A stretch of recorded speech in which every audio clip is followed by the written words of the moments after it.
Bonjour à toutes, bonjour à tous, bienvenue dans le journal du Mercato M, un point rapide et complet sur l'actualité des transferts et de l'Olympique de Marseille. On commence avec le dossier Moussa Sissoko. On en reparle ce vendredi puisque Tottenham serait, semble-t-il, disposé à le vendre ou à le prêter avec option d'achat, quitte même à prendre en charge une partie importante de son salaire. Reste à savoir si l'OM est vraiment très intéressé par son profil. Selon Estadio Deportivo, l'OM serait prêt à payer les 13 millions d'euros réclamés par l'Inter dans le dossier Jovetic. Solik, son salaire XXL à 4 millions d'euros net par an. Autre dossier offensif, Carlos Bacca, qui fait partie des pistes de l'entraîneur de la Lazio pour remplacer le partant Baldé Keita, qui devrait aller vers l'Inter ou la Juve. Mais son transfert et son salaire posent problème, donc on n'en est pas encore à des négociations très avancées pour la Lazio.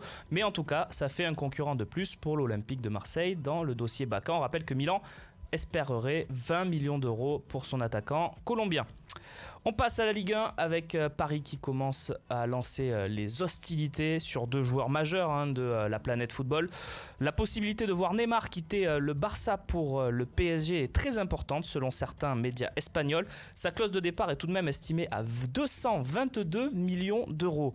On n'y est pas encore évidemment dans ce transfert. D'autre part, le club parisien continue sérieusement de creuser la piste Alexis Sanchez, le petit ailier capable de jouer avant-centre aussi du côté d'Arsenal, n'a plus qu'un an de contrat.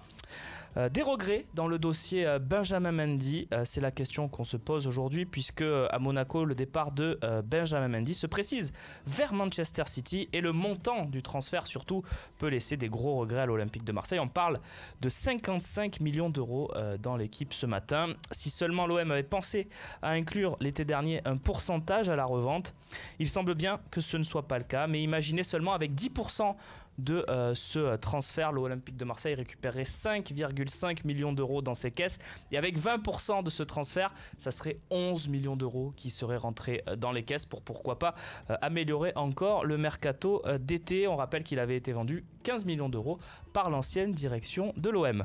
Enfin, Chicharito Hernandez ne signera pas à l'OM, ça c'est officiel puisqu'il vient de s'engager avec West Ham. Autre transfert officiel qui peut intéresser l'Olympique de Marseille puisqu'on avait très rapidement évoqué son cas cet été, c'est Mauricio Isla, l'ancien joueur de l'OM, notamment sous Mitchell. Il vient de rejoindre le club turc de Fenerbahçe où évolue déjà un certain Mathieu Valbuena et que nous avons affronté en match amical. On se retrouve lundi pour un nouveau journal du Mercato M. Salut!